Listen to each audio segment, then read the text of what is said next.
Good morning, welcome to Sports Radio 1310 The Ticket, George DiGianni, Train Station Fitness Show. My guest in studio is Dr. Jeremy Webster. I brought a topic to you that I was recently approached with someone's daughter who is dealing with chronic anxiety and how dangerous that is, and it was so bad for them that they had to bring her to the hospital. 10 years old, chronic anxiety. And it got me thinking that I've never done a show on anxiety before. I've dealt with it. I think many people on some level have dealt with anxiety, especially if you run your own business. What's dangerous is chronic anxiety, anxiety that won't go away. And that's what's most dangerous, regardless of why, whether it's nutrient deficiency or mental stress. And what we're going to do today, Dr. Webster and I will discuss why this could happen, so some of the causes, what happens when you're chronically anxious, and how we should operate. And you say, well, how do you know, George? How do you know how I should operate? Aren't we all different? Well, not when we compare ourselves to animals in the wild. Right? And I have to tell you, I was shocked. When you brought this up to me, I thought, okay, certainly a lot of people deal with anxiety, but I had no idea what the total numbers were until I looked into this. I was shocked at the mass amount of people. 40 million people in the United States alone suffer from anxiety. That's huge. Because originally we were going to do a show about fat loss, and I thought anxiety, there's not as many people that suffer from anxiety. I didn't think anyway, but I was wrong. Even if there's, one of the things I promoted, because I had some old stats on the promo, was 3.5 million people in America. It's 40 million people. But even if the stats that I promoted were correct at 3.5 million, it's still a lot of people, because if you've ever dealt with anxiety before, it's a really bad place to be. It's hard for you to think, can't focus. People tell you to meditate. We'll talk about that a little bit.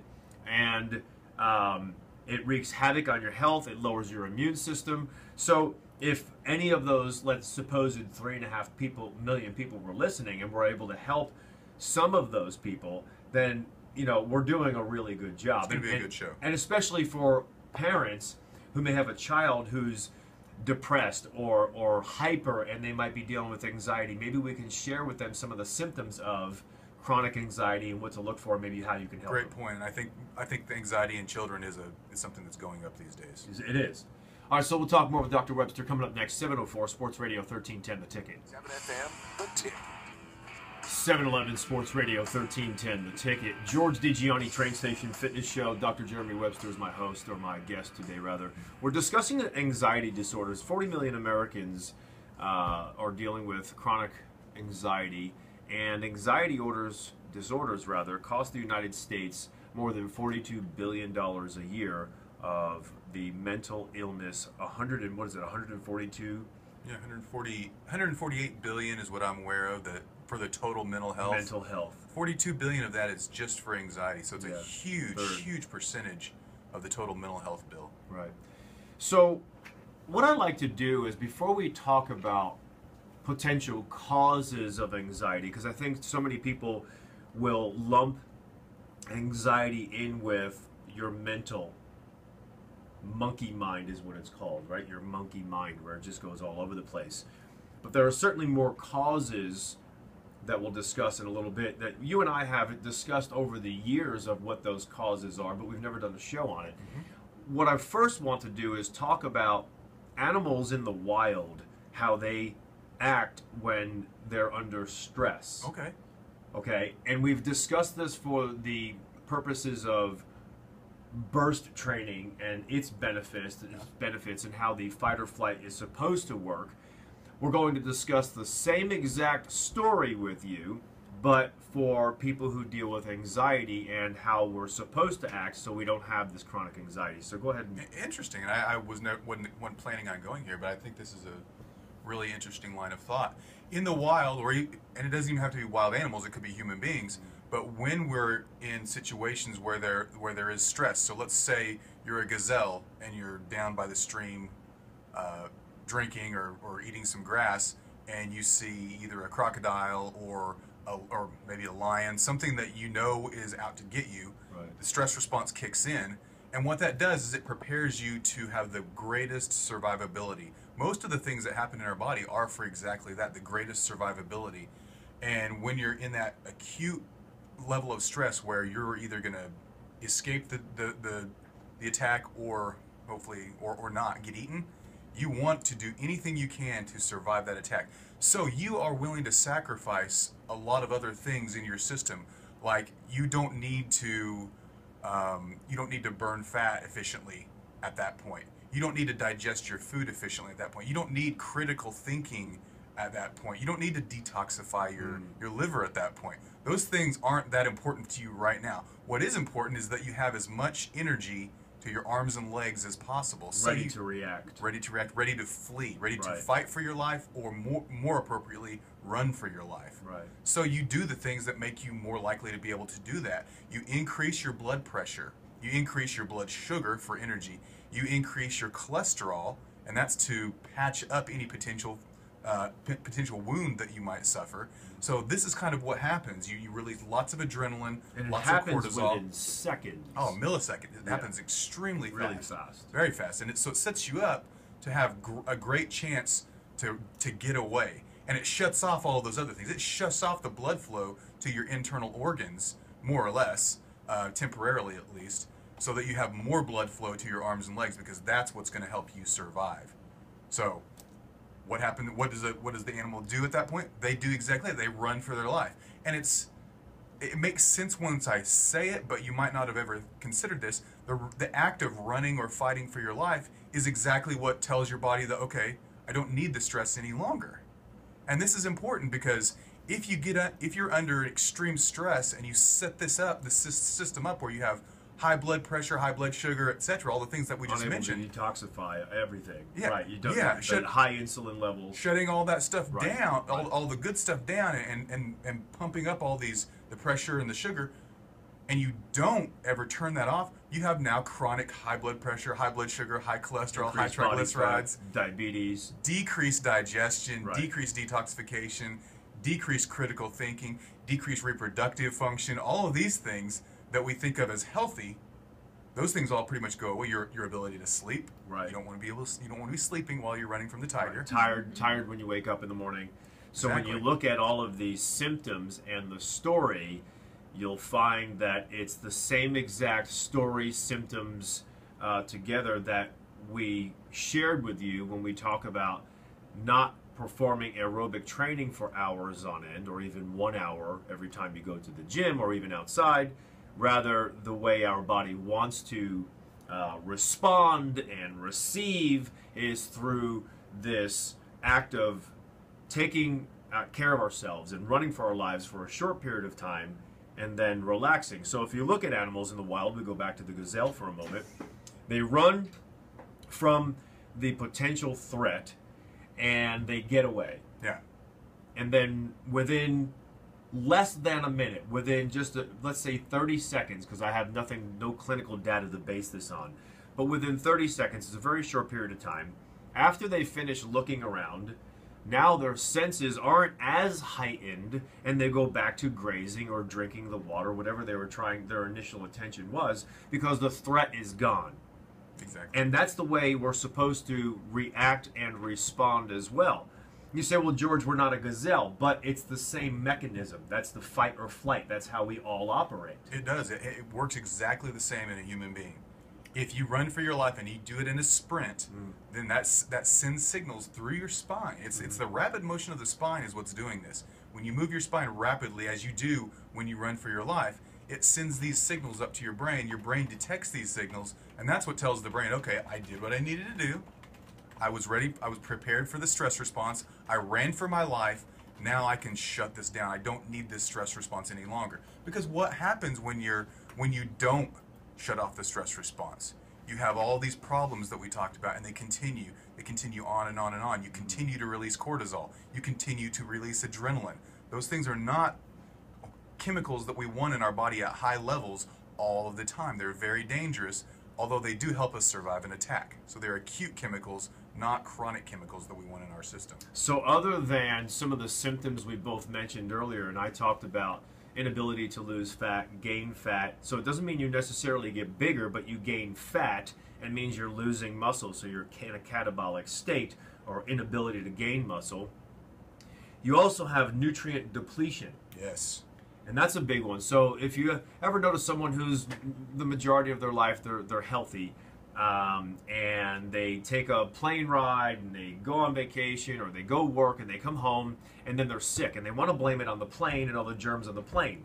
It's not necessarily the germs on the plane as much as it is the time travel, the overnight or whatever, however many hours it took to fly, the stressors you had going on vacation while you were maybe on that trip and it wasn't vacation, it was work related or something that's on your mind. You come back home and you have a cold or you're sick with some other ailment. Either way, it's stressful. If you're working on vacation or if you're flying for work, obviously that's stressful. But we all know that when you go on vacation, you don't eat right, you don't exercise like you normally do. You're in a strange place. You don't know what's going on. So even though you try to go there to relax, it's often pretty difficult. You might relax while you're on vacation. I don't want to say that, that we don't. But there are other stressors that come into play. So I think it's important for us to recognize some of the causes. And then I want to talk about some of the nutrients that we become deficient in. Some of the causes, or the most prevalent cause, I believe, is mental stress. Mm-hmm. But there's kind of a chicken and an egg here approach. When we are mentally stressed, we decrease our immune system. We also become deficient in nutrients, which is what I just said. However, if you're deficient in nutrients because you eat horribly, then you create stress and you lower your immune system, so now you have chronic stress. Exactly right. Yeah, a simple example I can give would be when you're under stress. Let's say the first thing is, like, you talked about the chicken or the egg. Let's just assume that the stress came first. So the attack came first, and you didn't do what you were supposed to do. Maybe it wasn't a tiger trying to attack you. Maybe it was just some work-related stress. So the stress occurred first. You didn't do what you were supposed to do, which is run for your life or do burst training like we recommend. So the stress perpetuated long periods of time, weeks, months, even years. Every time you do that, like I said, you're releasing blood sugar. You're releasing sugar into your blood so that you have energy. Well, in order to process that sugar, you require B vitamins and magnesium at the very least, and a lot more than just that, but you require at least those things. So every time you're under chronic stress, you end up depleting yourself of those nutrients. Now, I mentioned magnesium. Over time, stress decreases your magnesium levels in your system. Low magnesium levels make it impossible for you to make your calming brain chemicals, your serotonin, your dopamine, your GABA, all these things. It makes it impossible for your muscles to relax. It makes it impossible for you to produce testosterone efficiently. Well, let me comment on that for a moment. Dr. Webster just said that it makes it impossible for your muscles to relax. Have you known people who are stressed that have shallow breathing? Yes. So this is a typical symptom that many people aren't aware of with anxiety, chronic anxiety, because they don't know the difference since they're not living in a relaxed environment, their body or their mental state. When you see someone who's more relaxed and they're not A-type personality like I am, they normally have a deeper breath, a longer breath, which if you look at a mouse's life, really, really fast heartbeat, and you look at an elephant's life, right? Much slower heartbeat, or a turtle's life, even better example. They last many, many more years. And so one of the arguments is, I'm going off on a little tangent here, one of the arguments is that if we eat less food, that we last longer in years. And I think that it's multifaceted in that maybe we need less calories and also the type of calories, but maybe it's just slowing our resting heart rate down. And so that also brings me to this thought, that people who exercise too much and don't properly recover, it doesn't mean recover necessarily between exercises, but recover between bouts of exercise, which is to say if you exercised really hard yesterday, maybe if you test your resting heart rate the next day that you're not supposed to exercise again, but you do. You're not recovered, therefore you're not as strong in the gym. You start becoming depressed. All of this happens, by the way, if you exercise too much. And you don't sleep as well, your hormones are messed up. Now you start to create chronic stress. It does. From trying to do the right thing. Yeah. Yeah, there's always too much of the right thing.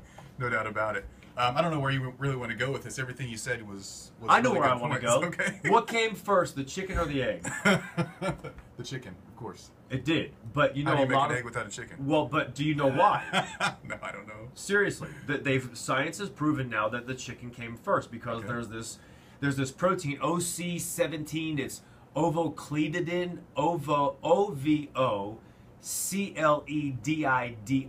Ovocledidin, I don't know how you say it, 17. That protein only exists in the chicken's ovaries, which is responsible for making the eggs.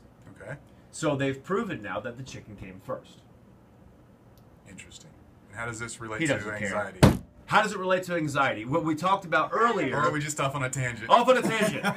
What we talked about earlier was whether stress created the nutrient deficiency that we have that has affected our ability to be healthy and also affect our immune system, or if by eating poor foods, having a horrible lifestyle, that created the chronic stress. And in this so case, again, which came could first, be, the chicken or it really the egg? could be either way. Either one could lead to the chronic problem of anxiety. I like my statistics in my stories, so shut up. Yeah. So Very Dr. interesting. Webster and I will talk about the stress I'm putting him under coming up next. 724 Sports Radio I need a 1310 The burst. Ticket. 729 Sports Radio 1310 The Ticket. George DiGianni Train Station Fitness Show here with Dr. Jeremy Webster. We're discussing effects of chronic anxiety, how it affects your body. If you didn't hear the first part of the show, I highly recommend you do that so we know how we should act or live, rather. Everyone should live, and how our physiology changes when we're in a chronic state of anxiety. What we're going to discuss now, by the way, if anybody has any calls, comments, questions, we're going to give the phone number out, which I rarely do, because I know there's so many people who deal with anxiety and may have some questions beyond what we're sharing with you today. It's 888-787-1310. You can call us 888-787-1310. Lifestyle choices, Webster. Someone makes a lifestyle choice that actually perpetuates or initiates a higher heartbeat and begins to turn into anxiety and turns into, or like I said earlier, perpetuates their current condition of anxiety. Right. What are some of those choices that people are making and not recognizing that it's affecting them on that level? Well, I know we're going to get into diet a little bit later, but that's certainly one that we need to start thinking about right off the bat, because there are certain choices that you make in your diet that could cause you to become more anxious. I know a lot of my patients, when we identify something, let's say a food allergy that they have, a food sensitivity, if they report if they consume that food, they feel their anxiety go up, assuming they suffer from anxiety to begin with. Right, that's an important point, because I know for a fact there are many millions of us that have a food allergy and we're not aware of it, and we have healthy lives, everything goes well for us in our life, we're not aware of this food allergy. It doesn't mean it's good for us, but it's not necessarily causing chronic anxiety. And like you said, I think that's a very important point to make, is provided you have chronic anxiety, you might not realize that it's a typical food or a certain food that you're... It's not the typical thought of don't eat fried foods, which is still a factor here. It's what you're saying specifically, if you're allergic to a specific ingredient or food, that it can cause this issue. Good distinction, yes. There are certain foods that are bad for everybody. Refined sugars, aspartame. Fries. Yes, your fries, your food that are fried in trans fat or hydrogenated. Right. Those will probably lead to, or at least promote anxiety in most people, or all people. They're certainly bad for all people. Right. But then there are the people who are allergic to things like almonds and blueberries. Right. That is those are foods that I would generally recommend everyone eat. But I had this poor girl once, I might have even brought this up on the show once, she came to me and says, I am constantly in a state of having a headache. What's going on? So we did a lot of things. She was a dietitian, by the way, and the best dietitian I've ever known. Really knew her stuff. And I said, well, let's just test your food allergies. She was allergic to salmon, walnuts, avocado, and blueberries. And I said, and by the way, Stop eating healthy, lady. 25-year-old girl who was doing everything she could to eat as healthy as possible. So she should have the absolute perfect body, perfect life, mental clarity, all of that. If you took one look And at her, dietitian. if you took one look at her, you would think that she was the healthiest person in the world. But she Wow. constantly had a headache. And I said, "What are you eating every day?" And she said, "Guess what? Blueberries, salmon, avocado, and walnuts." Right. So she eliminated those, started replacing them with similar foods, but not the same foods, and the headaches went away. So it just goes to show you, sometimes it's a food that I would recommend that you do eat. Right. Can cause a problem with you. And she had a headache. That might be a symptom that she has early on. But you know what happens if you have a headache for a long period of time? Sure. You develop anxiety. Sure. It's a massive stress on the body, so you end up depleting all of your good brain chemicals like your dopamine and your serotonin that help us feel more at ease. You lose all of your zinc, so you can't make testosterone properly. You lose magnesium, B vitamins, so you can't make energy properly and your muscles can't relax. And then you get into this state of chronic unease or dis-ease where you just don't feel good. Nothing feels right. Let's talk about medication. How do drugs affect anxiety? It And it's depends, similar it depends to on the food. drug. It depends on the drug. Well, maybe similar to food in some ways. Depends on the type of drug, the type of anxiety that you have. We haven't really gotten into this yet, but there are lots of different types of anxieties. There are panic disorders where people feel fine and then instantly, boom, they just are in a state of terror. There are obsessive compulsive disorders. There's chronic anxiety where you just feel a little anxious all the time. You know, so there's post-traumatic stress disorder. All of these are different flavors, so to speak, of anxiety. So it kind of depends. You know, depending on how you present, a medical doctor might prescribe you a different type of medication. Some medications are designed to boost or kind of flood your brain with dopamine or adrenaline or serotonin or some combination of those neurotransmitters or brain chemicals. Other medications are just designed to kind of, well, I call them the zombie drugs. They basically just shut your brain down. You know, if your brain's just overactive and you can shut your brain down, okay, you don't feel as anxious anymore. Problem is, nothing else in your body works either. Right. Nothing else. You can't think. You can't function in a job.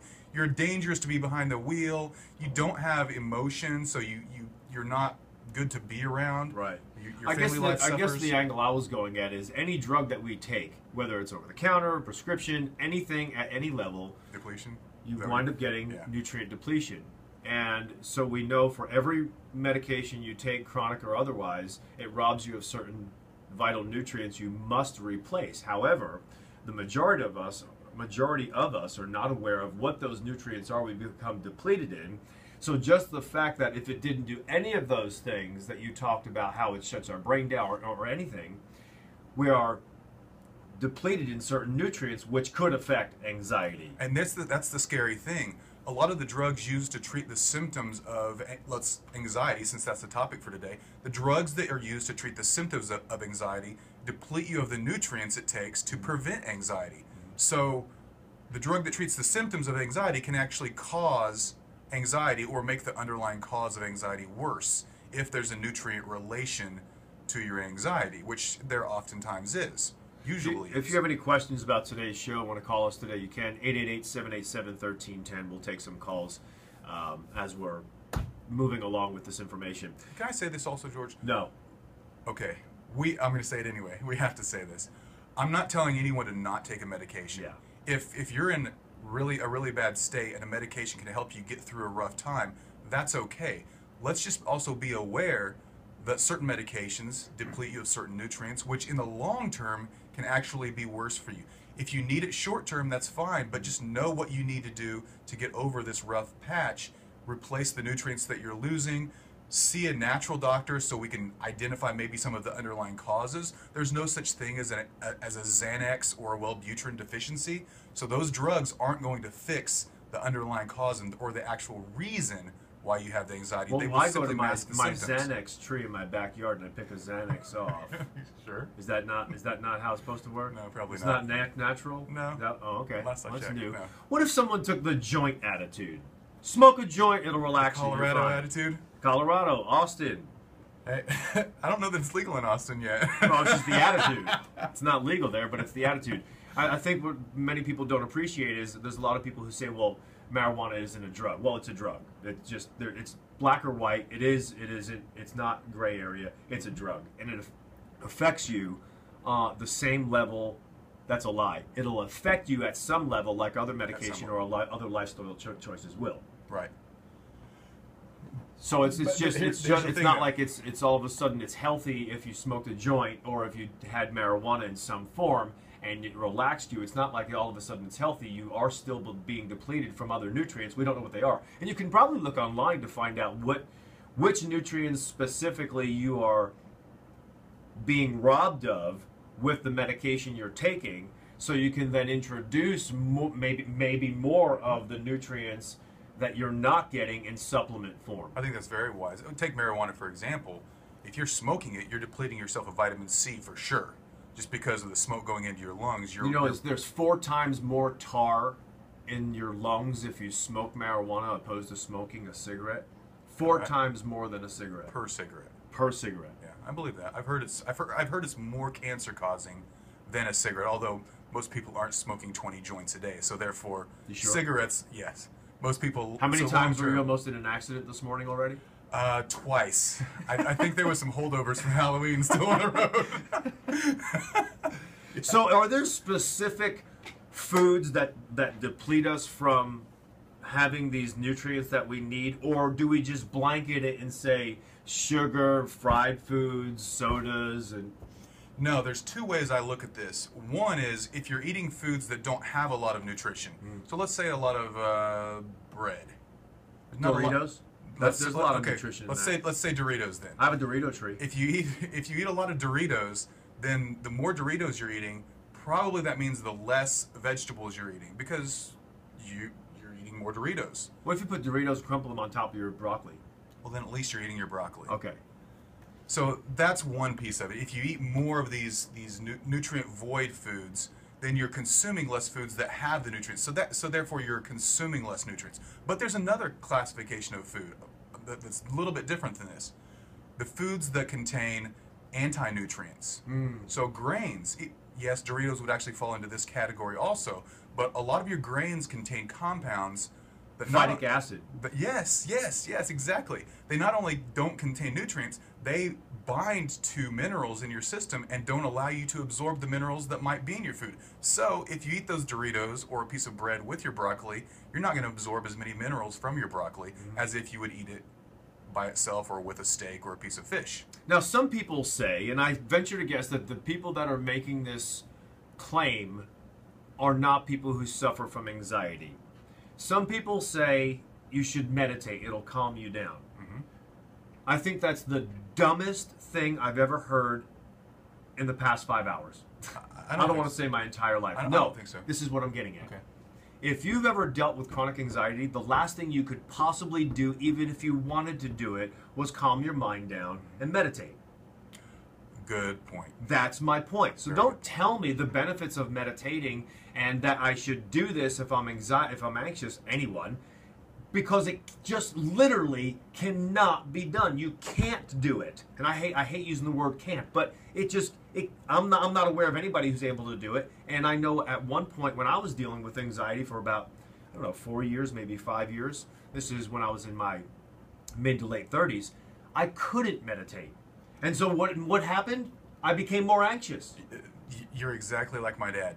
My dad's high-strung, wired, right? And he was having trouble with high blood pressure, and somebody mentioned meditation. He said, "I tried it; it just made me mad." So that's kind of what you're talking about. Yeah, you don't make that suggestion. I mean, there's benefits to it, but you can't tell someone who's anxious to do that. Let's go ahead and go to. Yeah, go ahead. No, let's take a call.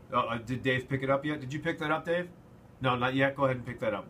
I have some people calling in. If you have any questions you want to chime in about or any comments, 888-787-1310. We'll take a couple of calls. Go ahead. What I was going to say is there are ways where you can cheat and meditate without having to calm yourself down, like by yourself. Smoke a joint.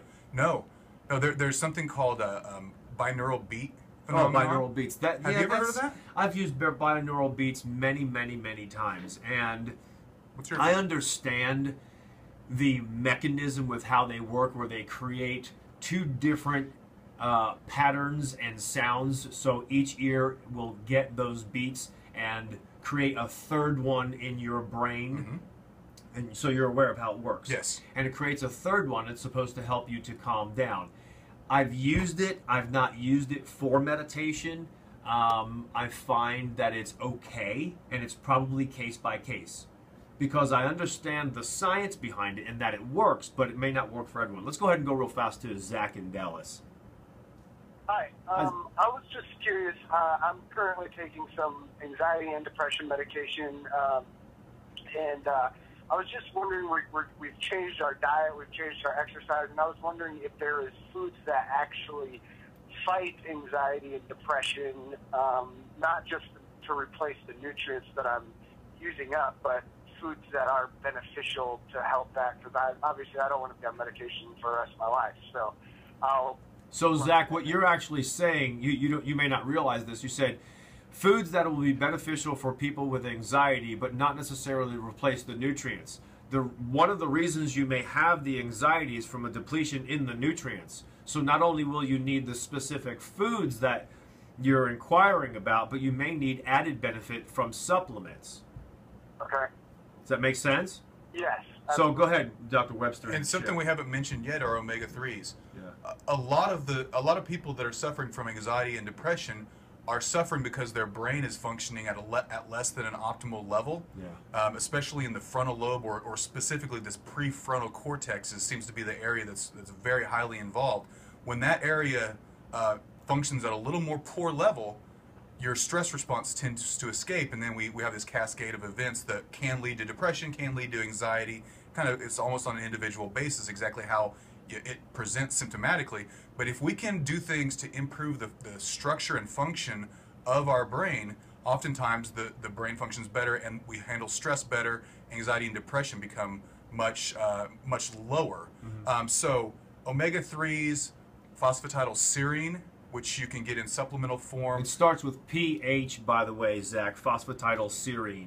And that would be something you can get from, really you get it from a lot of different foods, but that's something you probably want to do in supplement form. But just eating fish, especially sushi, where it's raw and you haven't cooked the omega-3s, get as much omega-3 in your system as you can. It's good for the brain, and ultimately anything that's good for the brain can reduce some of those neurological symptoms. Zach, we'll let you go, but I want Dr. Webster to mention some of those foods because you asked about that specifically, so we'll do that coming up next. 745, Sports Radio 1310, The Ticket. And at 96.7 FM, The Ticket. 752, Sports Radio 1310, The Ticket. George DiGianni, Train Station Fitness Show. We're discussing effects of chronic stress and what some of the causes may be. It's not always attributed to mental issues. It could be your diet. It could be medication that you're taking. So when you look into this, or the beginning of this show, hopefully you'll go back to it and look at it. It'll be on Facebook, YouTube, Twitter, all the social media channels. You can look at some of, or listen to some of the causes we discussed and how to help support the lifestyle you're looking for. Foods, let's go into that rundown. Which specific foods can help people who deal with chronic anxiety? Well, I mentioned omega-3s. Omega-3s are great for the general structure and function of the brain. So you want to eat fish, preferably cold water fish, small fish preferably, fish that don't get as big as a tuna or especially larger. The reason being that you don't want to introduce large levels of mercury into your system. Mercury and other toxins will make anxiety worse. So if you're eating lots of swordfish, thinking that you're doing something good for your brain, you're probably actually just making your brain toxic. Even tuna. So focus on salmon, cod, anchovies, sardines, halibut, mackerel, things like that. Those would be sea bass. Yeah, sea bass. Yeah, anything cod. Anything that doesn't get 100 pounds or more typically would be fish that would be good. And also avoid bottom feeders. Catfish. You don't want catfish, preferably not tilapia, things like that. Tilapia is a bottom feeding type of fish, so not as much nutrient in that type of fish. Preferably your deep water cold water fish. Nutrients. If someone takes supplements now, they might need to make adjustments to them, or if they don't take supplements, which ones specifically for this show would help people with their anxiety? Well, I would use supplemental omega-3s on top of the fish. I would also take magnesium for sure. No doubt about it. Magnesium helps so many different components that could be contributing to your anxiety. It helps you make your serotonin, dopamine, GABA properly. Those are your brain chemicals. So give but it also helps let's give people an idea of how much, how to titrate up with magnesium. Okay. Well, take magnesium to whatever level you can tolerate, and if you take too much magnesium, you're going to have loose stools. So start with 1 or 2, stay on that for at least 3 or 4 days, and then increase by 1 per day, 1 capsule after that. So you'll usually find with magnesium they come in 200 milligram doses. So when Dr. Webster says 1 or 2, we're talking about start with 200 milligrams. The next day, go to another. No. Stay on that for 4 days. Let yourself your body regulate to that for at least 4 days. And then increase. Yeah. So I usually tell people take 200 milligrams. The next day you can have 400 milligrams. Stay there for 3 days, because in my opinion, since most people are deficient in that, 400 milligrams isn't going to do anything. Am I wrong? I agree with that. You can go. I usually start people on 2 a day, so that's basically saying the same thing. Right. And you stay there for 3 days or 4 days. 4 days. Then go up another 200 milligrams. Increase by just 1 capsule. Right. And then stay there for 3 or 4 days. If you tolerate that, you can try more for 3 or 4 days. You can keep going up. Some people can tolerate 2 or 3 capsules a day. Some people can tolerate 6 or 7 capsules a day. So just to give you an example, I take 1,200 milligrams of magnesium every single day. So does Samantha. Some people might need 1,600 milligrams, and other people might need only 800 milligrams per day. True. Yeah. You'll only find out once you have, as Dr. Webster says, in a easier fashion, loose stool. I say diarrhea. There's That's that. not good. That's too much. B12. That's too much. B12 is one, certainly. And a if B you need complex. A B complex is one that you probably could get some benefit from. Some people need extra B12 on top of a B complex. Yeah. Some people need extra B6. Some people need extra B9, which is folate. I would say take the metabolic profile that I offer, and that's going to tell you exactly which nutrients you're going to need. Specifically the metabolic nutrients like your B vitamins and some of your minerals. So that's important. I would oftentimes, when you're under a lot of stress, zinc is depleted. Oh, yeah. So that's one that I would at least get checked out. Even for people who exercise intensely, best time to take zinc and magnesium is at night. Helps you with great recovery. I know we're not on that road. It's more about anxiety. And you can take it with your food too. It's a good tip. You absorb it well with protein. Right. So that's another way you can take it. Back to the magnesium. Take quality chelated magnesium. So magnesium glycinate or magnesium citrate, malate or magnesium citrate. Those would be my in 3 capsule favorites. Form, not a tablet. Some tablets are okay. Just depends. Like the magnesium malate that I sell, for instance, is a tablet, but it's not a high pressure tablet. So you absorb that. The citrate that I sell is actually a powder. Yeah. So you can mix it with water. So there's a lot of different ways you can get it, just as long as you're getting a good quality product. Good. Is the main thing.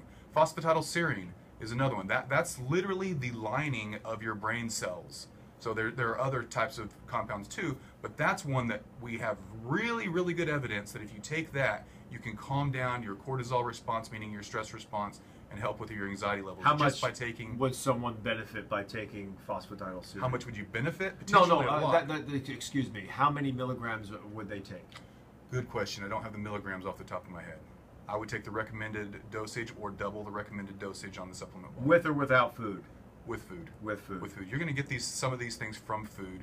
When you eat foods, you're going to get a little bit because which foods have phosphatidylserine? Really, most foods are going to have it. You know, so your meat sources, your eggs are going to have maybe some more so phosphatidylserine. corny dogs, whole chips. foods, good quality foods, vegetables, fruits, nuts, meats. Those will have some of these phospholipids, is what the classification is called.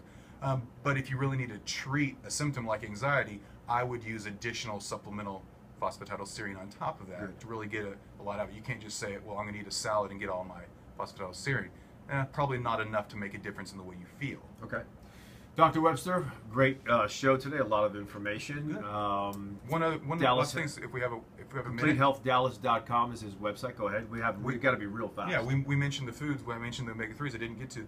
We also want antioxidant-rich foods that can protect the brain and help a lot of people. So berries and greens. And you also want something called choline, which a great place to source to get choline would be egg yolks. So you might want to throw those into your diet. Make sure you get just plenty of those foods. So it's really a diverse, well-balanced, healthy diet.